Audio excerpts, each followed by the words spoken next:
de subir a la gente, te leo esta noticia y me dices qué opinas de esto. Dale. Nicolás Maduro, a través de su abogado, está molesto porque el Departamento del Tesoro en Estados Unidos, escucha esto y quiero que la gente lo escuche ahí con atención. Nicolás Maduro está molesto y a través de su abogado se quejó que el Departamento del Tesoro de Estados Unidos no les está dejando o no les está facilitando pagar un abogado con el dinero producto de la corrupción y de los reales que le robaron a los venezolanos. O sea, ¡qué injusticia! ¡Injusticia! Hay que ir a las afueras del tribunal con pancartas que digan, claro, ¿cuál sería la consigna? Es que está complicado porque sería algo así como devuélvanle lo robado a Maduro para que pueda pagar un abogado para defenderse de los cargos que tiene en su contra. No, yo creo que sería los corruptos también tienen derecho a defenderse.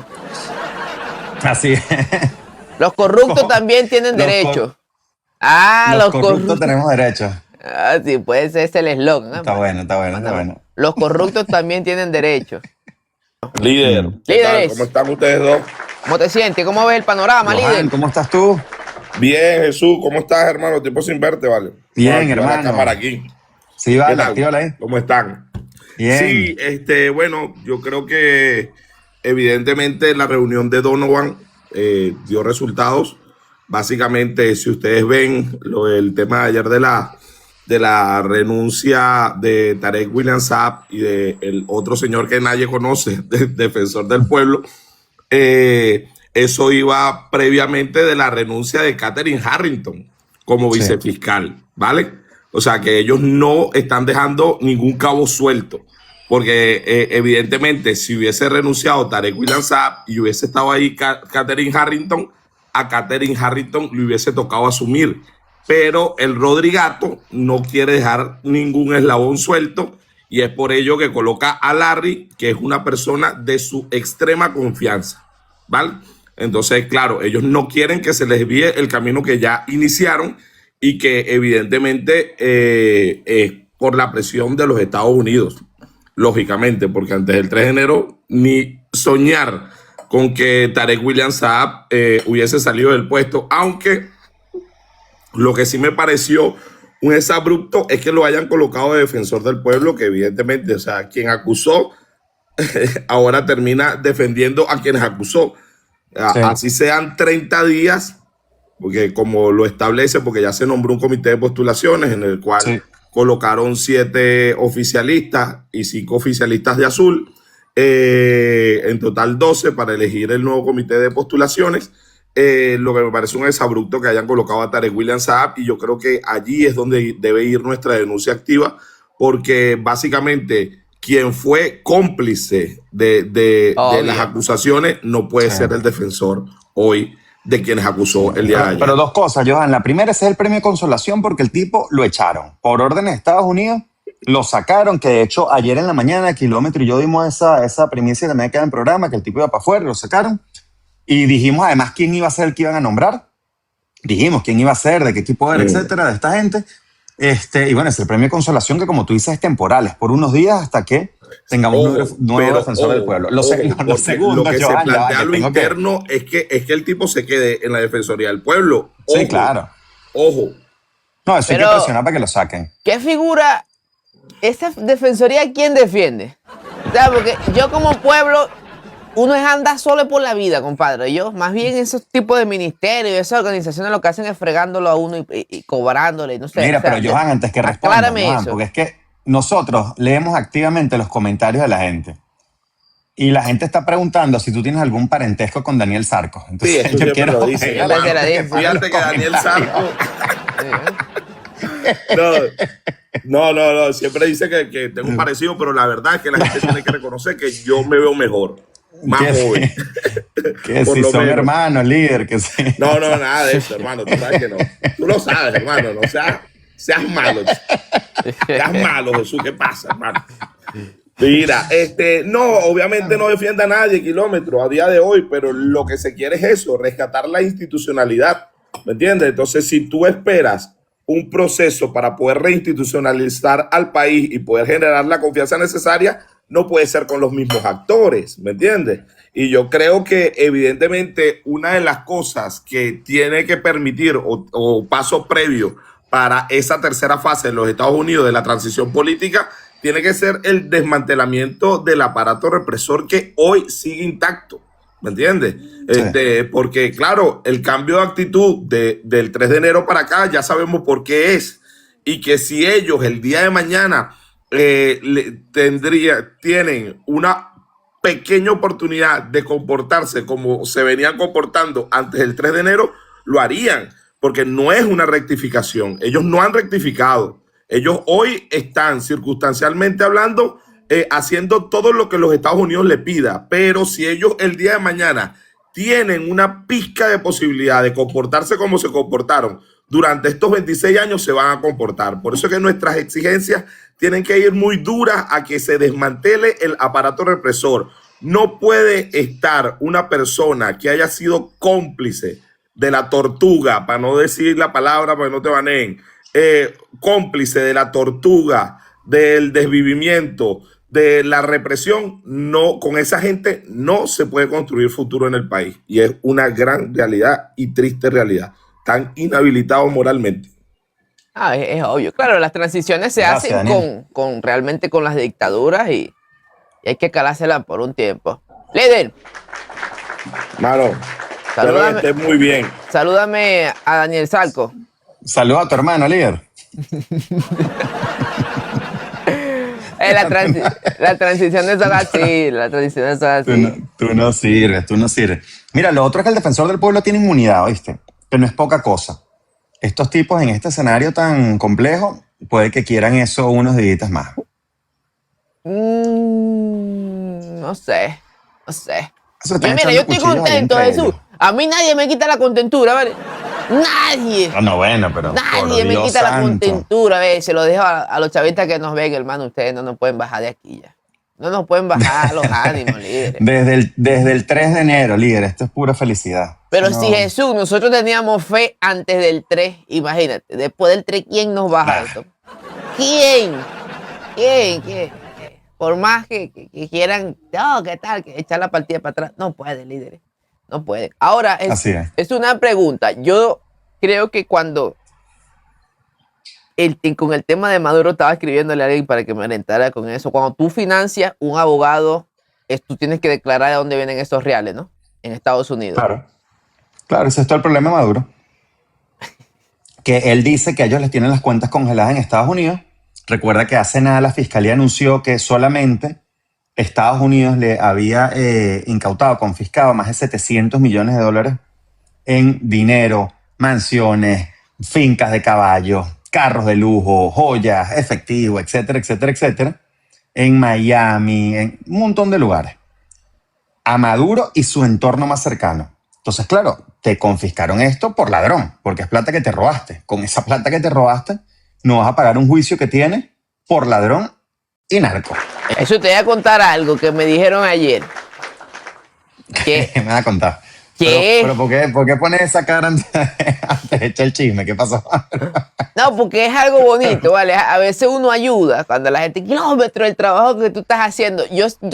A veces yo siento que, o sea, no es una broma que, como te pintan la gente, ¿no? Pero ayer una persona me contó de que una de las señoras que estaba detenida, que salió recientemente, hace dos semanas, casi que 3 semanas de la prisión, yo a esa señora le hice un video. En algún punto de todos los videos que yo hago, yo dediqué un video para esa señora. ¿Qué pasó? Ella no estaba en una cárcel común, ella estaba en un módulo. Ok. Allá en Puerto Ordaz. Yo le hice el video, le dije a la gente las condiciones en las que estaba. Resulta que yo no supe nunca eso, sino hasta ayer. La hija me dice a mí, o no, le dice a la persona que es allegada a mí, dile a Kilómetro que mi mamá, después que le hizo ese video, los guardias, los dijecines que estaban allí, llamaron a la hija. Mira, ¿qué pasó con ese video de Kilómetro? ¿Qué es eso? No, vale, no puede estar diciendo eso de nosotros. Ven acá. le compraron un ventilador. Le permitieron que le metieron un radio a donde estaba, porque ella no estaba en una cárcel como tal, estaba como en una oficina acondicionada, ¿no? Para cárcel. Y le permitieron las visitas. Y le permitieron acomodar el colchón. Entonces, claro, la hija me dice, eso es un cambio del cielo a la tierra. Cuando tú estás en una celda, cualquier cosa de ese tipo, un ventilador que te quite el calor que puedes dormir, una cama, un colchón mejor y una radio, y la señora escuchaba la radio. Y la hija se iba a un campo así, donde se veía la cárcel, el lugar donde estaba su mamá, y ella sintonizaba la misma radio. Y decía, mamá, a esta hora sintoniza esta radio cristiana, que yo también la voy a escuchar. Y voy a estar viéndote desde afuera. Entonces, claro, son bromas que tú dices, wow, líder, uno hace cosas así, pues como siempre, pues que ayudamos, denunciamos, notificamos, XY. Pero uno nunca llega a saber el impacto que tú tienes en la vida de la gente, pues. Mira, líder, todo lo que uno hace en esta vida, y no lo digo por ti, que tú tienes un cañón comunicacional bien importante, y siempre te lo he dicho, que tienes que comunicar con la responsabilidad que siempre te caracteriza, porque impactas en mucha gente, pero todo lo que uno hace en esta vida, en lo público y en lo privado, impacta en la sociedad, impacta en alguien, en tus seres queridos, en tu familia, en tus amigos, en tus compañeros de trabajo, en personas que no conoces. Por eso es que ese tema de ser lo mejor posible le hace bien a uno, pero también le hace bien a los demás. También le hace bien a los demás. Y uno muchas veces no lo ve. O sea, no lo ve, no lo entiende, dimensiona, pero quizás. le hace bien a los demás. Sí. Al igual que al revés, los que se han dedicado a hacer lo malo le han hecho daño a gente que ni siquiera conocen. Sí, ¿entiendes? Totalmente.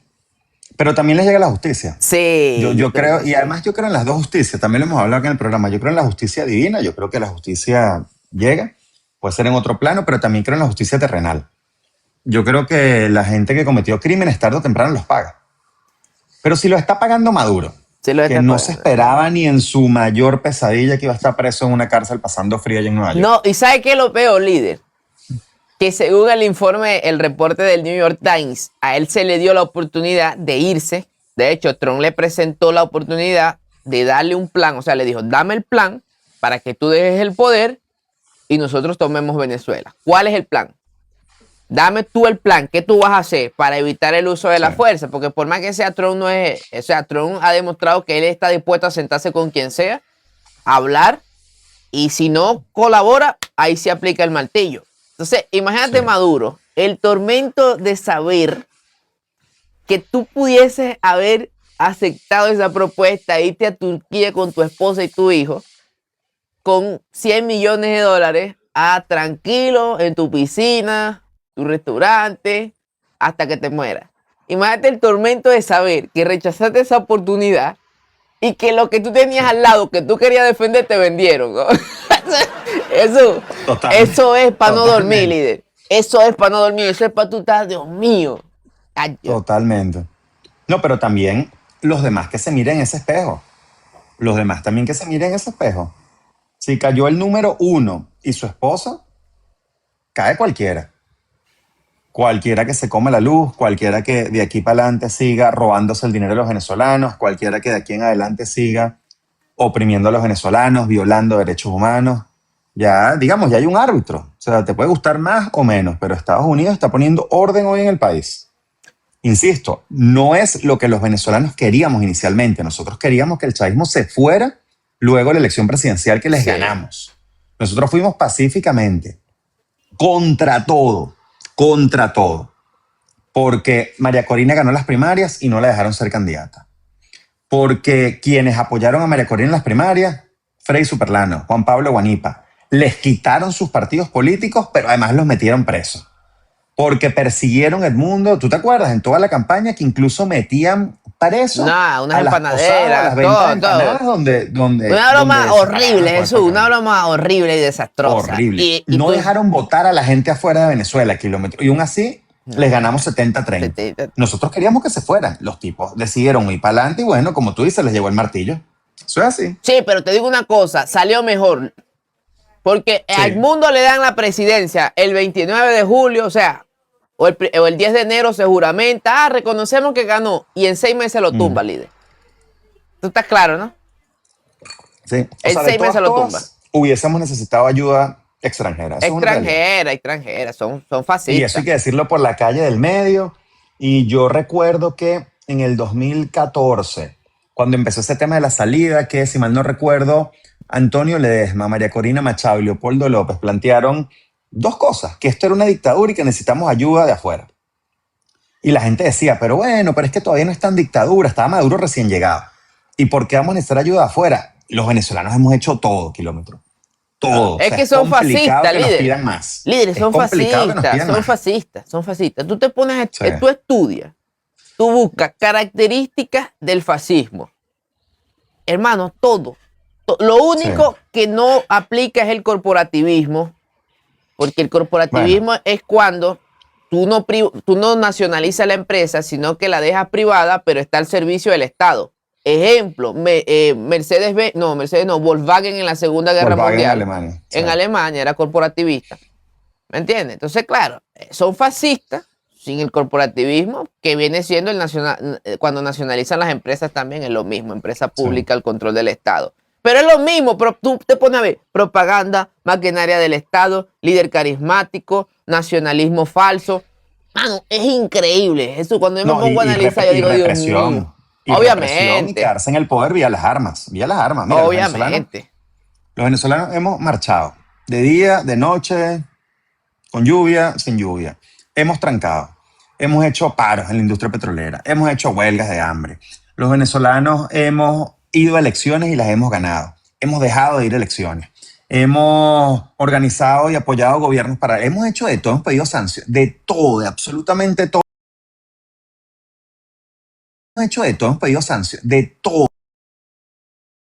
de absolutamente todo. Poder con las armas.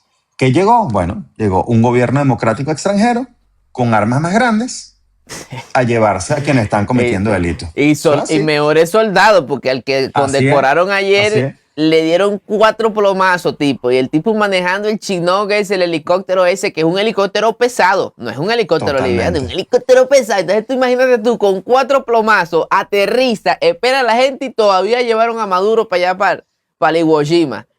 No, además te impresiona dos cosas. Lo primero, lo que tú estás diciendo. O sea, el tipo de película, ¿no? Que además tú te acuerdas como la gente mamaba gallo el año pasado, cuando empezó el primer movimiento de los barcos, que decía, la gente empezaba a decir, ¿cómo me lo imagino? ¿Cómo me imagino que se llega a Maduro? Y la gente decía, no, yo me imagino que el tipo está en su casa ahí durmiendo, concilia, y llegan unos aviones, se lanza Tom Cruise, les cae así desde arriba, lo extraen, se lo llevan a Estados Unidos y va preso. La gente lo decía en broma, pasó todo eso sin Tom Cruise. Pero pasó así, igualito. No hubo ni una baja de un soldado americano, ¿vale? Ni una. Hicieron la operación, extrajeron al criminal, porque Nicolás Maduro está juzgado como un criminal internacional, está preso, pero es que además los venezolanos no es que nos dimos cuenta, porque eso lo sabía todo el mundo, pero quedó en evidencia. Ellos intentaron tapar, ¿tú te acuerdas? El tema de la operación, el chavismo, y sale el gobierno de Cuba, el régimen de Cuba, diciendo, mataron en la operación a 30 soldados cubanos de nosotros con nombre y apellido. Cuando Maduro estaba diciendo unos días antes, aquí no hay cubanos, eso es mentira, aquí no hay injerencia. No es que habían cubanos, kilómetros, es que su círculo más cercano, o sea, quienes lo cuidaban a él, eran todos cubanos. Eran cubanos, líder. Imagínate cubanos. Eso es una broma impresionante. No, y ellos se llenan la boca. La soberanía. Sí. ¿Qué soberanía? ¿Qué soberanía? Si el anillo del presidente es lo más privado, lo más puro que tiene una nación, es la gente que cuida al jefe de Estado, ¿no? De otra nacionalidad, imagínate. Qué locura, chico. Por cierto, ¿cómo va el juicio? ¿Cuándo es la audiencia? Vamos a buscarlo porque la habían prorrogado una vez, ya te digo. Sería bueno saber, para ver si del Departamento de Justicia. Me llego para allá con una corneta fuera del tribunal. ¿Dónde está China? Mira, ¿ves? Lo retrasaron al 26 de marzo. Un día después de mi cumpleaños.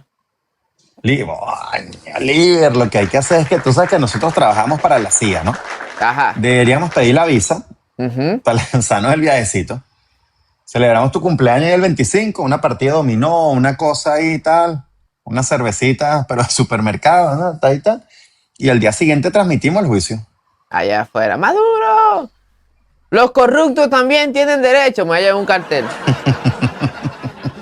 Vamos a hacer Dejen una que Maduro vaca. pague a su abogado. Vamos a crear un GoFund. Páguenle el abogado a Maduro. GoFund. Oye, pero lo No malo le es que alcanza la plata, dice. lo que no me gusta Como es Nicolásito, que dijo que ellos son una familia humilde, que no tienen dinero.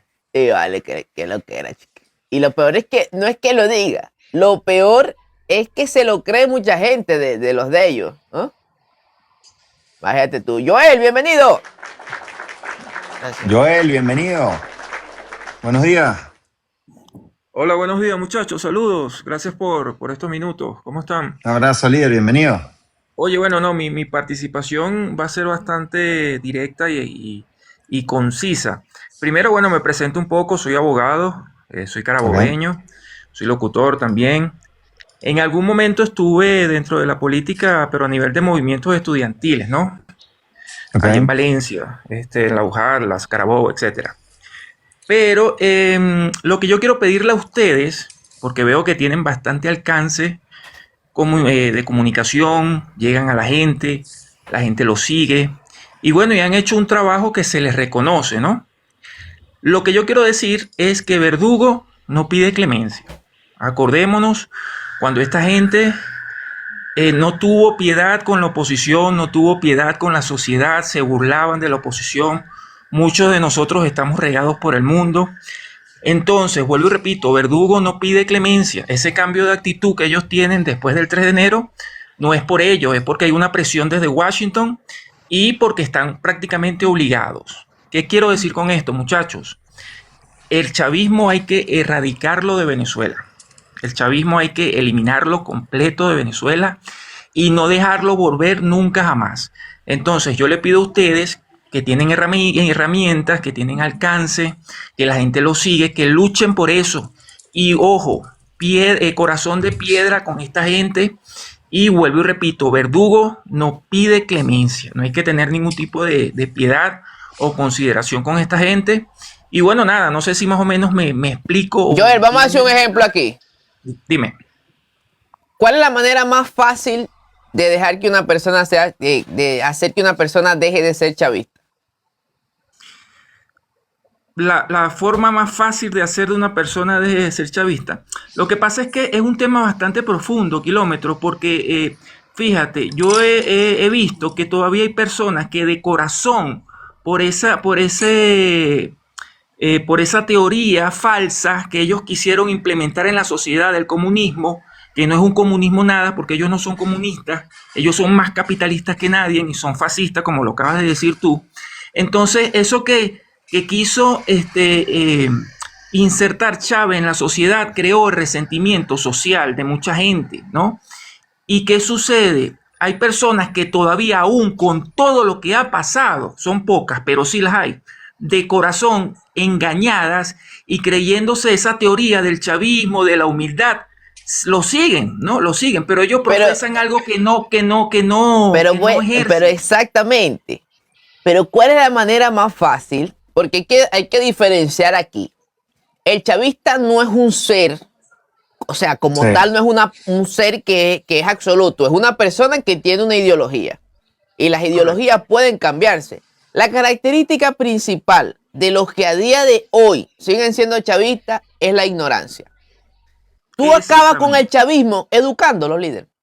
Con la educación. Tú acabas con el chavismo. Tú acabas con el chavismo. A ellos les convenía tener al pueblo ignorante porque una persona ignorante es más fácil de manipular. Exactamente. Acabas de Bueno, lo dijo el mismo ministro de Educación. Pero fíjate, Joel, yo estoy de acuerdo contigo, pero yo matizaría la palabra, que creo que es lo que está diciendo Kilómetro. Yo creo que acá no podemos olvidar lo que esta gente ha hecho. Yo creo que acá no es un tema de venganza, es un tema de justicia. Correcto. Quienes le han hecho tanto daño al pueblo venezolano tienen que pagar por sus crímenes. Para mí, el que todavía hoy sea chavista en Venezuela tiene que ser o una muy mala persona o está conectada con el gobierno. O sea, se ha enchufado los tipos, está comiendo ahí. No hay otra. Ya después de 27 años.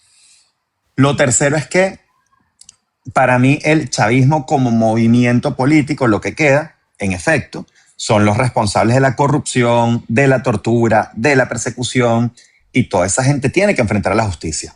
Ahora, el chavismo como gente que en algún momento votó por Chávez, insisto, yo creo que ya no queda prácticamente nadie, se vio en las elecciones pasadas. Edmundo ganó en todos los centros de votación, o sea, ganó en todo el país. El tipo ganó en todos los estados del país. En todos los estados del país. Pero es que además de eso ganó incluso donde están obligando a los empleados públicos a votar, amenazándolos, el tema de las cajas, etc. Los venezolanos ya superamos esa etapa. Sin embargo, quien todavía crea que el chavismo es una buena opción, bueno, pues es simplemente un venezolano que está equivocado. Ya está. Pero los que son corruptos tienen que pagar. Claro, porque Los aquí hay hicieron que daño tienen diferenciar, pagar. Jesús, lo que tú dices es Claro. cierto. Está el chavista enchufado en cargos públicos que en el fondo no es chavista. Él está ahí es por la plata y la Un influencia. delincuente. Es un Es delincuente. un delincuente. Y está el de abajo que, hermano, tú lo educas. O sea, hermano, tú me das a mí en un salón de clase 5 chavistas, de eso de base, o una pizarra, y salen cambiados. Porque cuando tú educas a la gente y les explicas qué es el clientelismo, cómo utilizaron los recursos del Estado Sí. para una maquinaria, los compara con la Alemania y la Italia de Mussolini, las características que tienen con esos sistemas totalitarios, qué es el totalitarismo, qué es el fascismo. Una vez yo subí un chavista aquí que yo le pregunté, él me dijo, tú eres fascista, kilómetro. Y yo le dije, ¿qué es el fascismo? Y me dijo, la gente falsa. Imagínate tú. Entonces, El fascismo. no es que sean malas personas los que creen que todavía en Chávez y en todo eso. Es que realmente hay mucha ignorancia y se utiliza mucho el corazón en un tema lógico y un tema Pero del cada vez Estado. menos kilómetros. ¿Ah? Cada vez menos. Cada vez menos, porque la mentira es Otra cosa, insostenible. muchachos. La mentira es otra cosa. insostenible. Mañana o pasado, cuando ya existan elecciones libres y transparentes en Venezuela, hay muchos que se decían ser opositores y se prestaron para el jueguito de las elecciones al régimen. Por lo menos de donde yo soy, del estado Carabobo, en Puerto Cabello, no voy a mencionar nombres, pero siempre hubo un candidato, entre comillas, de la oposición, que siempre perdía y la gente, ¿quién se va a lanzar de candidato? Fulanito, otra vez. Y perdía, pero es que perdiendo también se gana. Entonces, mañana pasado, cuando existan elecciones verdaderas, elecciones libres, elecciones transparentes con otro Consejo Nacional Electoral, hay que, la gente tiene que recordar, y ustedes como líderes de esta De nueva- calle, líderes de esta calle. nueva Mira, Joel, camada, lo tengo muy claro. Hay que recordar esa Hay que gente recordar. que se prestó al jueguito Mira, del régimen. Yo lo tengo muy claro, yo lo que estás diciendo, estoy 100% de acuerdo contigo, pero yo iría más allá. Porque si tú vas caso por caso, siempre van a salir. Porque tú diste en el clavo. La gente que se dedica a la política para hacer dinero, perdiendo también gana. No sé si me explico. Correcto. Toda la persona que quiera aspirar a un cargo político, yo sé que eso está en la ley, mostrar los ingresos, etcétera, etcétera, etcétera. Está muy bien. Pero transparentemente, los venezolanos tenemos derecho a saber, porque tú eres el que estás aspirando a ser representante de un conjunto de personas. Tenemos derecho a saber de qué vives, es decir, cuál es tu trabajo, de qué vives. Que capaz no trabajas porque eres rico de cuna o por lo que sea, o porque tienes empresa o porque heredaste, por lo que sea. O capaz ya trabajaste suficiente en tu vida, tienes 50 años y te quieres retirar vocacionalmente ejerciendo la política, por lo que sea. Pero todos debemos saber de qué trabaja la persona que está aspirando a un cargo público. Porque el que no trabaja de nada, no genera ingresos de nada y quiere llegar a un cargo de poder para hacer dinero, lo que está pensando es en robar, porque esos sueldos no dan. Es decir, el que quiera hacer dinero se va al sector privado. Eso lo hemos hablado aquí miles de veces. El funcionario público, la función pública es eso. Vocación de servicio. Vocación de servicio. Vocación de servicio. Claro, porque a la hora del té, aquí tengo el café, a la hora del café, Mira, ¿tú haces café de kilómetro? mi esposa, Tienes que aprender, líder, con una greco ahí. ok, escucha, Un colador. pero no me desvíe, líder. ¿Qué es lo que pasa? Yo pongo el caso de Bukele porque es muy bueno, líder. Porque Bukele era rico ya y él vio que su país no estaba progresando y era el país más violento de Centroamérica. Entonces, claro, un tipo que no necesita plata, que simplemente lo hace por vocación. Pero claro, fíjate una cosa, él con su vocación y todo mejora El Salvador. ¿Y dónde él tenía las inversiones? En El Salvador, y se revalorizó su empresa sin necesidad de robar. y la gente que vivía ahí vivió mejor. Entonces, una de las cosas que hay que sincerar, hermano, de verdad, en la política venezolana, son los cargos públicos. Primero, reducir el Estado a lo necesario. A mí me escribe gente, kilómetro, ministro de la Juventud. No, ese ministerio hay que eliminarlo. Kilómetro, ministro de Comunicación. Ese ministerio hay que eliminarlo. Kilómetro, ministro de Turismo. Hay que eliminar ese poco ministerio que no sirven para nada, líder. No, y que eso es un vuelva desfalco, la democracia, ¿vale? muchachos. Eso es un Que desfalco. vuelva la democracia. Y por ejemplo, un pensar que tengo yo, no sé qué opinan ustedes, más adelante, cuando se pueda hacer desde la Asamblea Nacional, pedir o hacer una propuesta para eliminar la reelección indefinida. Eso hay que eliminarlo. ¿Me entiendes? Eliminar, porque eso es quererse perpetuar en el poder disfrazadamente, la reelección indefinida. Sí, eso es verdad. El que gobierne tiene que gobernar un mandato. Tú quieres ser nuevamente gobernador, presidente, diputado. Bueno, tienes que cesar un mandato o cesar 2 mandatos y vuelves a lanzarte nuevamente. Pero la reelección indefinida, desde mi punto de vista, hay que eliminarla. Totalmente. Es correcto. Y habrá que plantear el debate también al país de no solamente de qué trabaja el aspirante a un cargo, sino de qué se financian los partidos políticos. Porque aquí en Venezuela, antes del chavismo, existía el financiamiento público. Se cortó el tema del financiamiento público como existe en... Mira, a mí no me puede responder, líder. Bueno, una vez lo hizo un chavito, yo le pregunté, ¿cómo se financia el PSV? Y me dijo, nosotros hacemos rifas. El descaro, hermano. El descaro. Y tú le preguntas a cualquier chavito, ¿y cómo se financia el PSV? ¿De dónde sale el dinero para esas tarimas? ¿De dónde sale el dinero para ese poco de camisa que timbran toda la semana? Los microbuses. Sí. O sea, ¿de dónde sale el dinero? Porque si es del Estado, eso es ilegal. Claro. Entonces, ahí son preguntas incómodas, ¿no? Que tú lo ves y se hacen los locos. No, las sanciones. No, eso es corrupción. No, eso es corrupción. Eso es corrupción. Pero no solo el dinero. Utilizar los carros de una alcaldía para hacer campaña, eso es corrupción. Corrupción. Eso es corrupción. Utilizar la escuela de un municipio o de un estado del país para montar mítines políticos. Eso es corrupción. Entregar cajas de alimentos, entregar bolsas de medicina a un ambulatorio con el uniforme del partido político, el alcalde o el candidato a concejal o diputado, eso es corrupción. Y clientelismo también. Eso es corrupción. Así es.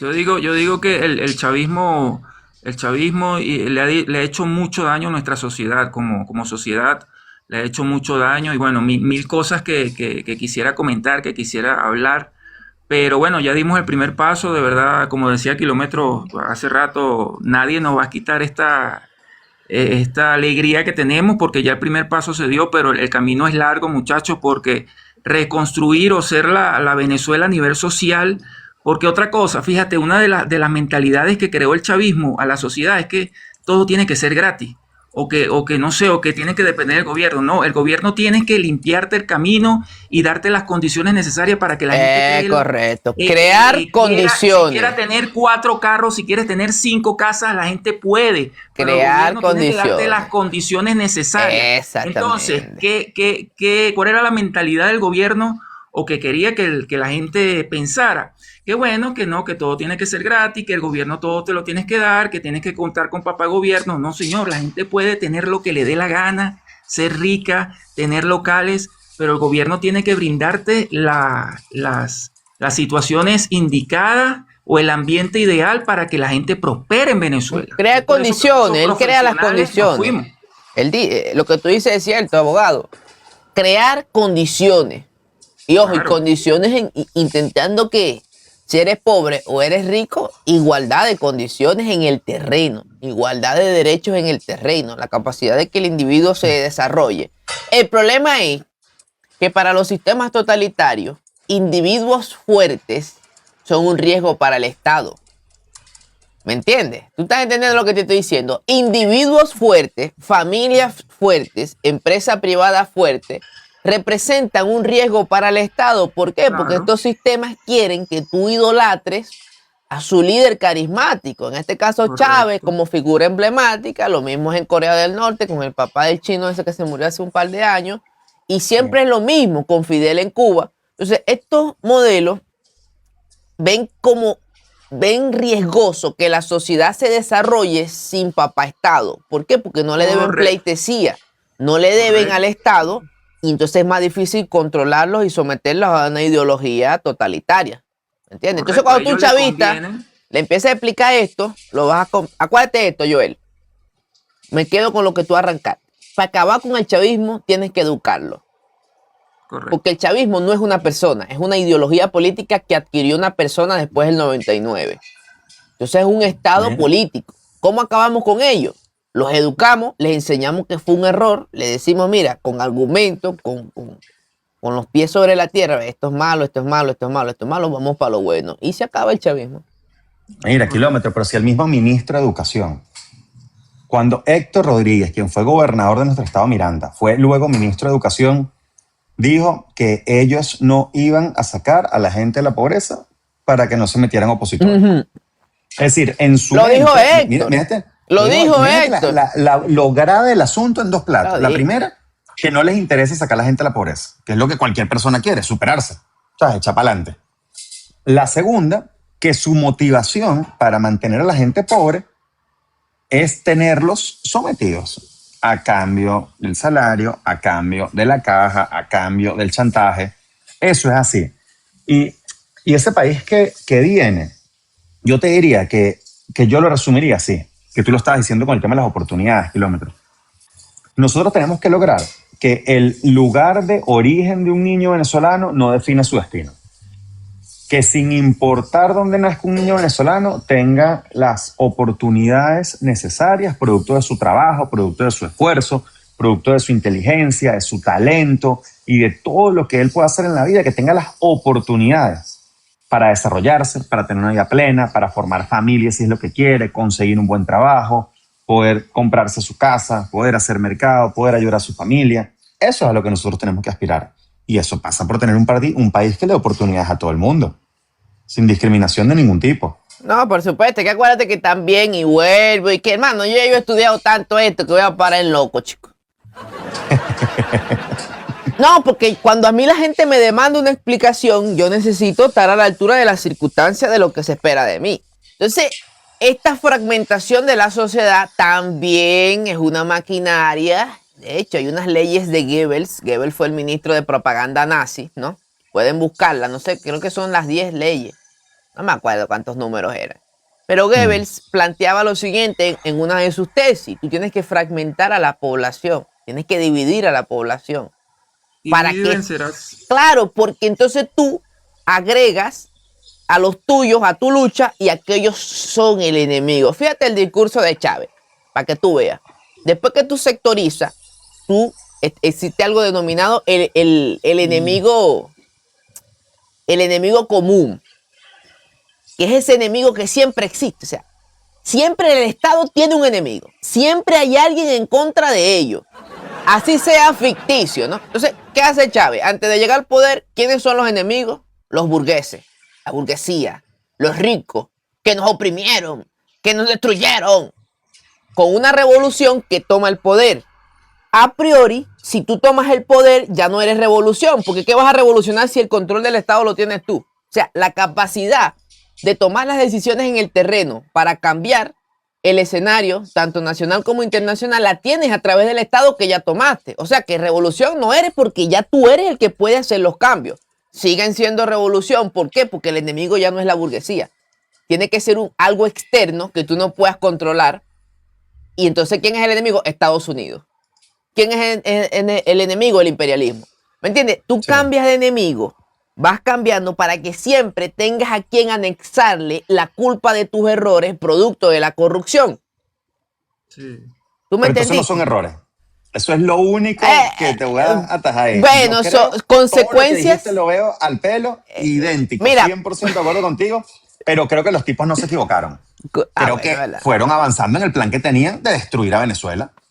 De destruir, de lo que tú dijiste, de destruir las empresas, expropiarlas, de destruir las universidades, de destruir a los maestros, de destruir el sistema público de medicinas, de destruir las pensiones, de destruir el salario. No, es que ellos tenían esto en la cabeza del día uno y fueron avanzando en eso. La ideología nunca engranó en Venezuela, porque Venezuela siempre fue un país próspero. Entonces, ¿cuál era la ideología de Chávez en su momento? Expropiar, nacionalizar todo, hermano, y está comprobado mundialmente que siempre tiene que existir un equilibrio, siempre tiene que existir algo mixto entre la empresa privada, entre lo privado y lo nacional. ¿Cuál fue el error del chavismo? Bueno, que ellos quisieron nacionalizar todo, los inversores, los inversionistas y la empresa privada comenzó a irse del país y ahí todo se comenzó a venirse abajo. Entonces, eso nunca engranó en Venezuela, porque Venezuela siempre fue un país próspero, siempre fue un país donde la gente quería invertir. Y yo estoy seguro, no sé si se acuerdan, hace 60, 70 años, los obreros que construyeron el Humboldt, allá arriba, en el que está arriba en el Ávila, los obreros eran de nacionalidades extranjeras, haitianos, europeos, colombianos, que iban a Venezuela porque era el país más próspero de la zona en ese momento. Sí, y yo estoy seguro que tarde o temprano volveremos a hacer esa Venezuela, que la gente quiera ir a Venezuela. Porque te voy a decir algo. Mira, ve, hay también datos macroeconómicos. Acuérdate que los datos no se discuten. Los números, 2 más 2 es 4. Así a usted le guste o no le guste. Entonces, hay números que comprueban el fracaso de este sistema, que son la inflación, que es un índice económico a nivel internacional a lo largo de la historia que se puede usar para determinar qué tan próspero fue ese periodo. Una inflación baja o estable o controlada indica prosperidad. Pues, o sea, la moneda del país no se devaluó frente a lo que venía económicamente aconteciendo. Entonces tú dices, ¿cuáles son los números de la revolución en materia de inflación? Le quitaron 14 ceros a la moneda. Que a los amigos que están aquí conmigo, que no son venezolanos, yo les digo, hermano, allá en Venezuela, en los últimos 26 años, le quitaron 14 ceros al billete.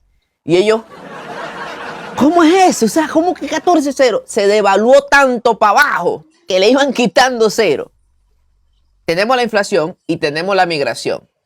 ¿Cómo le fue numéricamente al chavismo en tema de migración? Pésimo, hermano. Pésimo. O sea, el 30% de la población salió sin ser un país en guerra.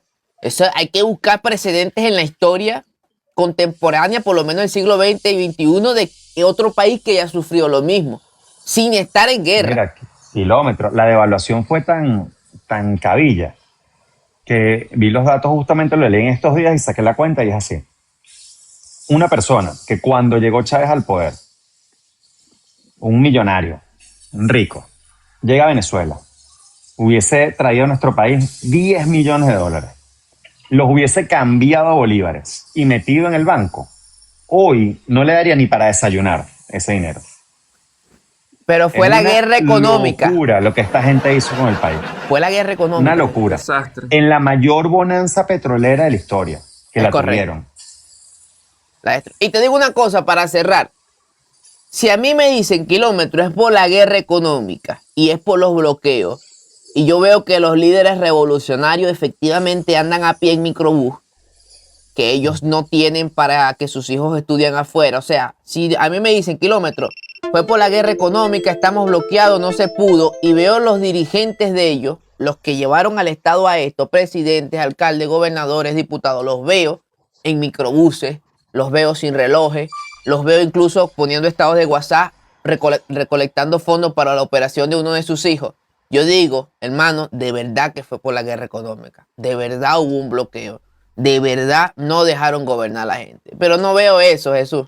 Siempre vi el Estado y la gente vuelta a leña, y los que te decían que había un bloqueo millonario, rico. Ayer había un diputado que nos dijo que uno de esos tipos se compró un caballo que costaba 8 millones de dólares.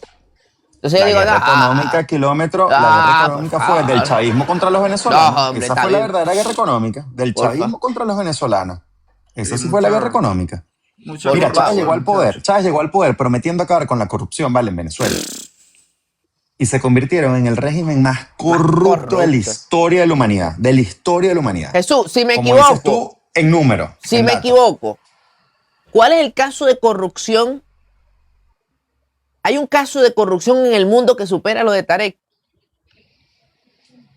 un solo caso individual, habría que buscarlo. Wow, Lo que sí es un hecho numérico es que ningún régimen en el mundo ha robado tanto dinero y tiene tantos juicios abiertos por lavado de dinero en tantos países distintos del mundo como el régimen chavista venezolano. Porque eso Entonces, sería un récord, dato ¿oíste? Eso sería un récord. es un récord, ¿no? Es un récord. No, pero es un récord. el de Tarek, porque el de Tarek ellos mismos lo reconocieron. Hay que buscar, voy a buscarlo. Porque si confirmamos que el caso de PDVSA Cripto es el caso de corrupción de una persona, porque estamos hablando de una persona, estamos hablando de una compañía, porque ahí escribieron Odebrecht, que también se volvieron locos, pero es el caso de corrupción de una persona. No, vale, pero Odebrecht no le llega ni a la Habría que buscarlo. Habría que Muchacho, buscarlo. otra cosita ya para no quitarles más tiempo que quería comentar, no sé qué piensan ustedes, por lo menos de donde yo soy, el tema de las playas. Las playas son un elemento público del pueblo. Cualquier venezolano que quizás no tenga 20, 30 dólares para pagar un servicio o una silla, un toldo, etcétera, puede ir a la playa y sentarse libremente con su pancito, con su arroz con pollo. ¿Cómo es posible que no? O sea, le dice, mira, tú no puedes estar ahí porque esta playa es privada. ¿Y cuando acá? Que yo sepa, las playas son del país, territorio nacional, que la gente puede usar. Entonces ahora tenemos playas privadas, ¿no? Imagínense ustedes. Y yo creo que todo eso hay que revisarlo, hay que subsanarlo, porque uno se pone a investigar, ¿no? Y uno conversa o indaga un poco y resulta ser que todos esos de lo que dicen tener las playas privatizadas, todos esos locales, la misma gente de los que están en el poder, ¿no? Entonces, qué casualidad. Eso también hay que meterle la lupa, hay que subsanarlo. No estoy de acuerdo con eso. No sé qué opinión referente tienen ustedes de ese tema. Es que nunca fueron comunistas. Nunca fueron socialistas. Nunca, líder. Eso es mentira. O sea, los tipos se hacían ricos a costilla de una ideología. Después que se hacían ricos, ¿cómo invertían en panadería, en mueblería, en broma? Y tú los vieras. Y eso no es de todos, eso es de ellos y de la familia de ellos. Nunca fueron socialistas. Puro cuento, la verdad. Puro cuento. O sea, es lo que son. Y con el tema particular de la ecología venezolana, tú estás hablando de las playas, pero es que lo que le hicieron al arco minero, también por plata. Lo que le están haciendo al arco minero, también por plata. Lo que pasa con los derrames petroleros, también por plata. Los bodegones, están diciendo aquí. No, esta gente... nunca fueron, porque yo te pongo el ejemplo. Los venezolanos y Venezuela. Escúchame, ellos agarraron y empezaron a compararse con Vietnam. No, en este caso Vietnam del Norte. Y hermano, tú te pones a ver la historia de Vietnam y los tipos sí eran comunistas. Eran comunistas, líder. No te estoy diciendo que no, los tipos eran comunistas. Y esa guerra que tuvieron con Estados Unidos durante años, se mataron por la ideología, defendieron y expulsaron a los gringos. Y Vietnam sigue siendo comunista, líder. ¿Entiendes? Entonces, hay una broma de base, de fondo, que es que realmente el régimen chavista no eran socialistas ni comunistas. Ellos eran simplemente oportunistas que utilizaron una ideología de izquierda para disfrazar su corrupción y al final cuando tenían la plata eran los más capitalistas del mundo. Es la realidad. Y esto no me lo puede negar ninguno. Eso es lo que a mí más me da risa, que no pueden reprochar lo que decimos. Líder, Joel, gracias por tu tiempo, pórtate bien. Gracias, muchachos, por la oportunidad. Bueno, mil bendiciones para ustedes. Sigan creciendo. Vuelvo y repito, amén. Verdugo no pide clemencia, muchachos. Utilicen esta fuerza porque esto es una fuerza, esto es un poder que ustedes tienen, que la gente los ve, la gente los sigue. Y bueno, quizás suene un poquito radical pero yo creo que es lo que se merece el chavismo porque nos ha hecho como país, es lo peor que le ha pasado a Venezuela. Y yo creo, y repito, y siempre yo tengo estas palabras de estandarte, es Verdugo no pide clemencia. Muchachos, Verdugo no chilla. Muchas gracias. Chao. Gracias por la oportunidad. Un abrazo, líder. Cuídate mucho. Líder. Estamos listos.